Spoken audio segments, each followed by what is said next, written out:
Hello and welcome back, and let's add another layer of coral. Now you've probably realized by now how long it takes to add detail just with stitches, and we can really help that along by combining cloth with our stitches, and we're going to do that in several different ways today.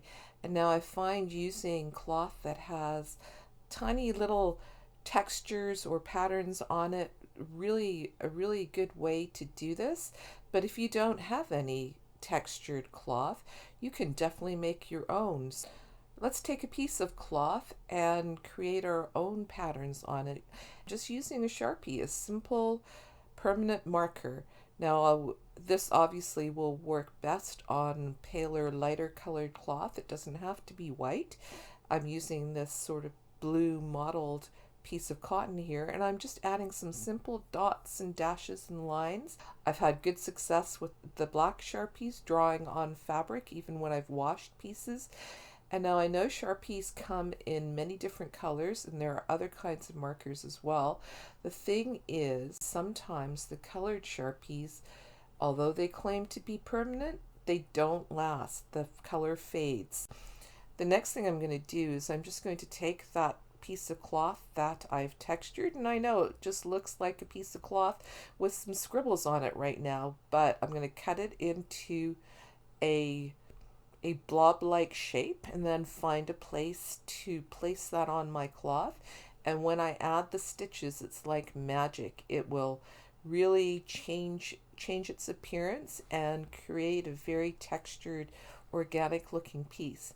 And I'm just going to use regular sewing thread because I don't want my stitches to be really big and forward. I want them to be more delicate and blend with the marks that I drew on this piece. So I'm going to get started, and I'm just going to use straight stitches. That's just take one stitch and then another stitch somewhere else, and I'm going to move around randomly on the cloth, but I am going to make sure that I secure the edges, that I don't leave the edges off the cloth there exposed. And I'm just going around stitching in various directions, varying the direction that those edge stitches go. Some angle one way and some angle the other way. And now I'm going to stitch on the face of the cloth.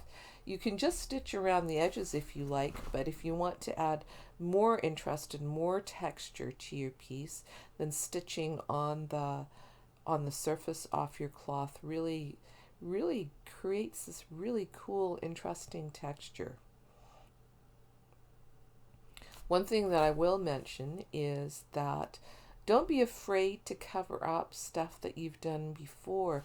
If all of your pieces sit side by side, then you're not adding those layers and layers and layers that give your piece depth. So by overlapping slightly with the stitching that I've done previously, it creates those layers where one piece recedes into the background and the next piece comes forward.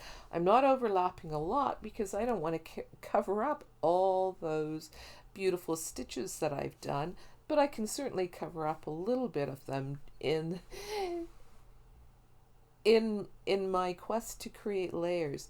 This is also a really good way to cover up bits of your stitching or bits of your piece that you're not really crazy about. You can always add a layer on top, and then the thing that was bothering you, that you weren't so excited about, sort of becomes less noticeable.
I'm really enjoying the way that this is looking. This is turning out even better than I'd imagined. I think I'm going to do some more of these.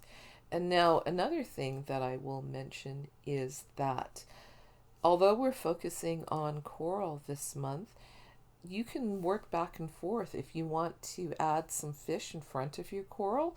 Don't feel like you only have to do coral. You can always go back and forth, and next month we'll move on to something else. And I'm thinking that we're going to do things with tentacles next month, and then you can always go back and add coral in front of your things with tentacles. We've cut out a simple blob shape. Now let's cut out a fancier shape. Now I'm going to start out drawing this on paper, and if you feel like you want to do this first, then please feel free to do that. I'm going to create a blobby branching type piece of coral. I don't want any of these sections to be particularly wide. I'm going to kind of draw a knobbly bit of coral, and then I'm going to draw a second piece, and the second piece looks not exactly the same as the first piece, and that's why I don't use templates, because every time I draw this it'll come out different. And if you want to practice drawing those shapes a little bit first before you start cutting them, please do that, or you can go straight into cutting.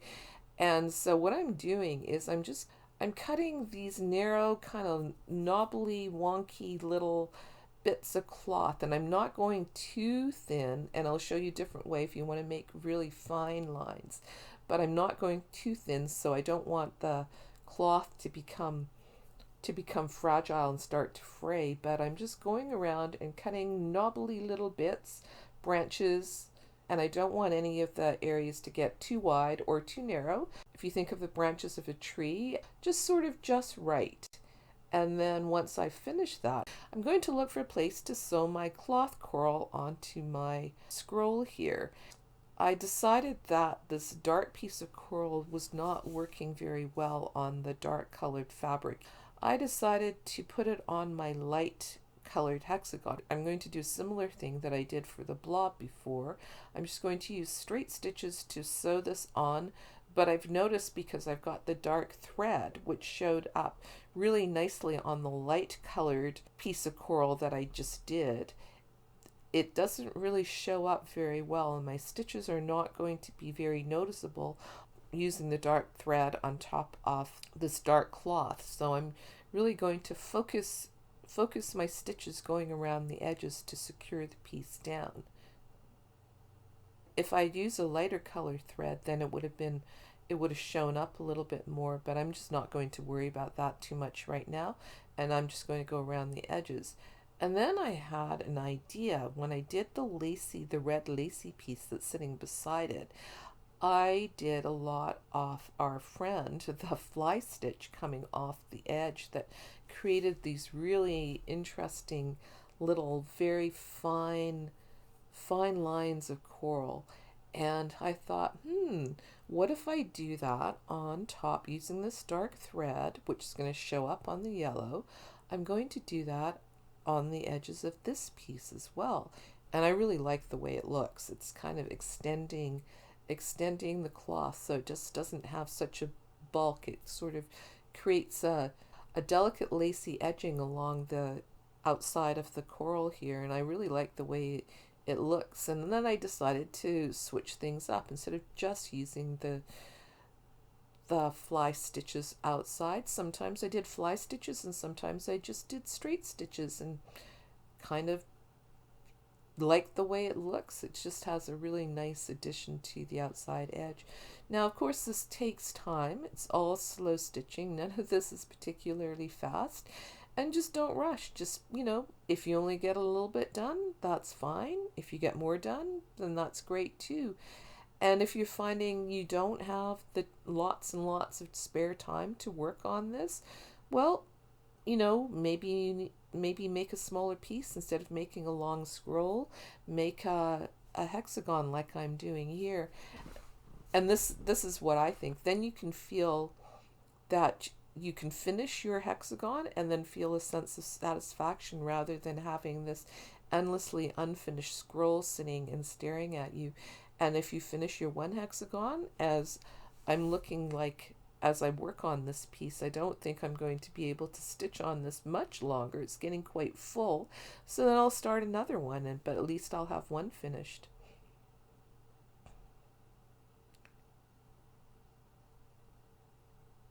Yeah, I really like the way this is looking. It's very satisfying. And the more nubbly bits you have here, the longer it's going to take to sew around them. But they looked really good, and it doesn't take as long as it would if you were just adding stitch and just doing embroidery. That's why I like to combine the applique, adding fabric, using pieces of fabric, and then adding the stitching on top, because it gives you a much bigger bang for your stitching time.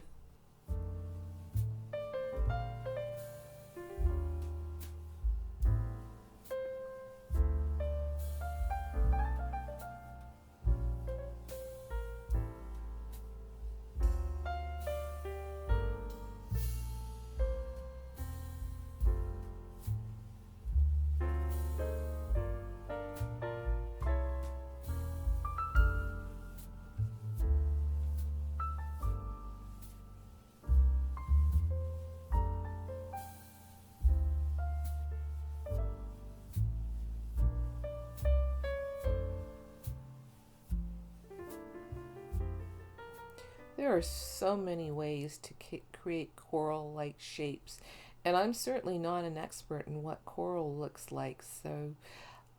But but I've been looking at pictures, and I've got those pieces of coral that I have at home as well, and using those for inspiration. And that's the thing about being an artist. You're not bound by by reality. You can make your coral whatever color you like.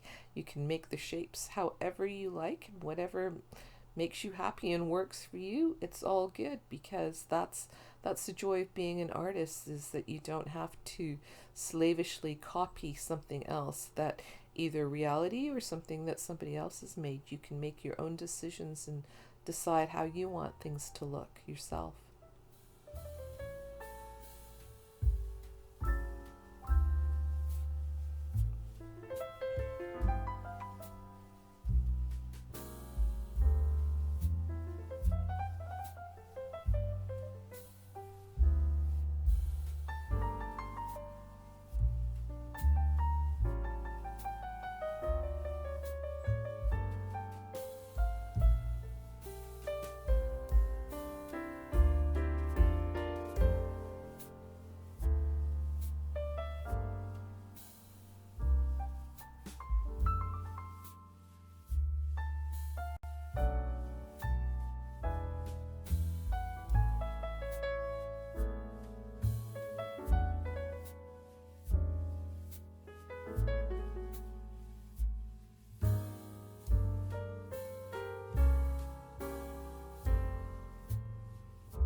So, one thing that I noticed is once I've cut out one of those fancy shapes, there's all kinds of interesting edges on my left behind on my piece of cloth. I can use those shapes that are already there and get some more, even more interesting perhaps, shapes that I had not planned. So I'll go back in and cut out another area here and then stitch that one on as well. But let's try a different shape. This time we're going to cut another blob, a circular shaped blob. We're going to use something called a blanket stitch wheel. So we're going to stitch this little circle around in a circle using the blanket stitch. And we used the blanket stitch last time, and I showed you how that stitch works, but now we'll see how it works in a circle. And you can see here I've used it here just right onto the cloth, that onto the background cloth, but I think that it'll be more effective and stand out more if I do this on top of a circle. And it doesn't have to be a very precise circle. A circle-ish shape is good enough. And so my blanket stitches are going to start towards the center-ish. Again, it does not have to be exactly in the center, but they will start towards the center off my circle here and radiate towards the outside. So you will find if you do this stitch that it gets quite bulky towards the center where all those stitches come together. So when I'm going around the circle, I don't take every stitch right down to the center. Some of them are a little bit up closer to the edge, and then some of them go right into the middle. And it creates a very organic look that way. If I'm not trying to make everything precise, you can even make your stitches, some of them closer together and some of them further apart, and that will give it a more natural organic shape there. And I'll just continue doing this. I've gone back to using my embroidery floss, 2 strands of embroidery floss, which is my standard go-to, and I'm going all the way around the circle-ish shape. Again, I did not use a template or a measure. I just cut out a rough circle-ish shape or a blob-ish shape from my cloth, and this one has some very interesting texture and color, and I'm using a contrasting thread color. I tried to find a thread that I thought showed up against all those colors that are going on in this little bit of cloth, and that's something else you can play with as well. Do you want your thread to be in a strong contrast to what's going on in the background? Here this mustard yellow really shows up against the blues and the greens, but it also shows up against the orange. Or do you want things to blend so it's more of a textural effect? So if I had used a pale green or something like that, it would have been less dominant. My stitching would have been less dominant and it would have looked more textural.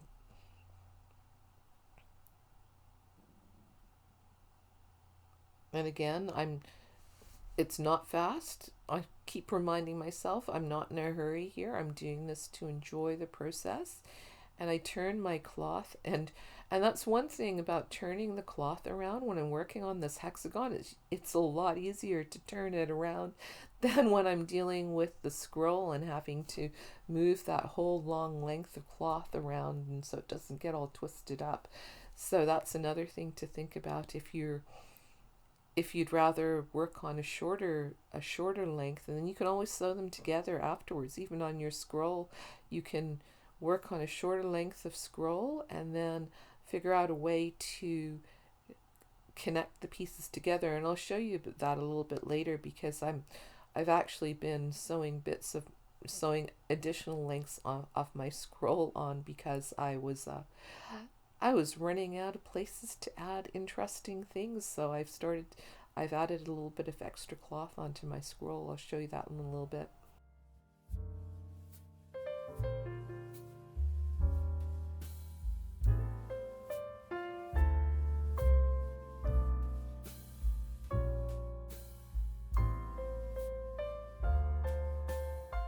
So there's the buttonhole wheel done. And now I've got this tiny little scrap left over with some of the Sharpie marks that I made there. I think I can use this. I'm going to add a few more marks on here. And I think I can tuck it in right beside the buttonhole wheel so it can get crazy. I don't advocate that you save these forever, but if you can find a place to use your scraps, then by all means use them up, right? It looks like this little scrap here is peeking out from behind the buttonhole wheel, so it's again adding those layers and layers of depth and interest to your piece. So it's a really lush aquatic environment here that I'm creating, and I just really like that rather than a deprived environment. It's a really kind of active, there's lots of activity, there's lots of fish going on, there's all kinds of things going on, and I just really like that, the thought of a rich, lively underwater world going on here.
And now I mentioned I was going to show you an alternate way to add cloth to your piece. What if you wanted to create some really fine detailed lines like this piece of coral where the sections of cloth were not quite so chunky?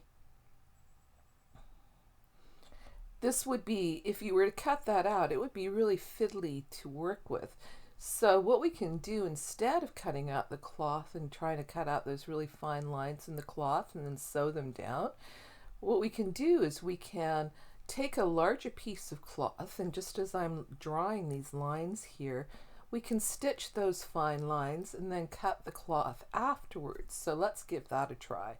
I've gone back to the same dark blue cloth with all the speckles on it. You know, it's kind of funny that it's the pattern is flowers, but when I cut them out, they don't read as flowers. They just have different textures and shapes and pattern, and you don't really notice that they're flowers anymore. So I'm just using a back stitch, and it doesn't have to be straight and it doesn't have to be perfect. And the way that the back stitch works is, instead of stitching forwards, you stitch back into that empty space between where your needle is and the previous stitch, and then you come out ahead of the stitch that you just did and then sew back in again. And then once I've got one tendril there, I'll move my needle a little further away and then create another one that's going to come back and attach to that first section. And just like if you think of the branches on a tree and the way that they might look, I'm doing a similar thing here.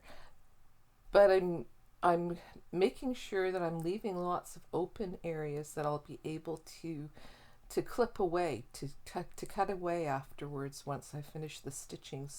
So I'm just periodically ending up finishing one branch and starting another one. And they're very uneven, so I stop and start at different heights each time. And the branches, just like with trees, they get wider as they get closer to the base. So some of the stitches, I take them all the way back down to the bottom of the piece, and some of them I just end them up at the top, but keeping in mind that I'm trying to vary things, keep things as varied as I can. Some of the openings are bigger and some of them are smaller. There are more branches in some areas than in other areas. Important message here. If you are carrying your thread, jumping around and carrying your thread across the back of your cloth to move from place to place, make sure you go all the way to the back off your base cloth and you don't go between the layers, because once you start cutting away here, you'll see any of the threads that didn't go all the way to the back.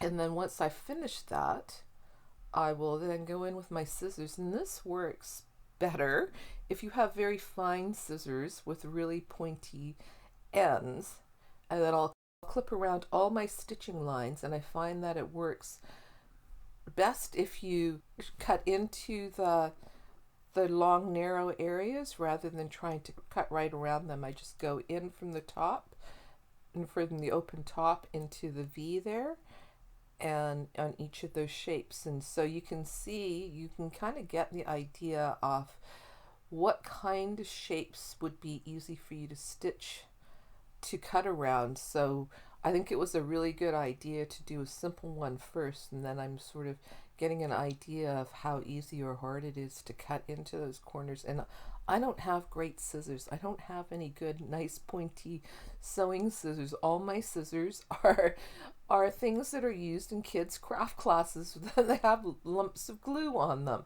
So I'm fiddling around, and you do have to be a bit careful that you don't cut any of your stitching lines.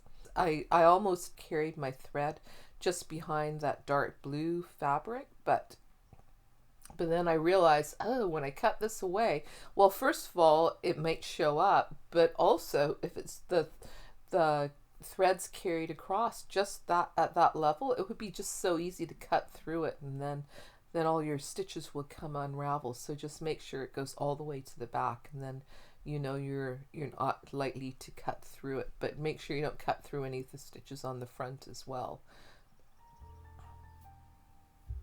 And you can be as fiddly with this as you want, and you know, trim away.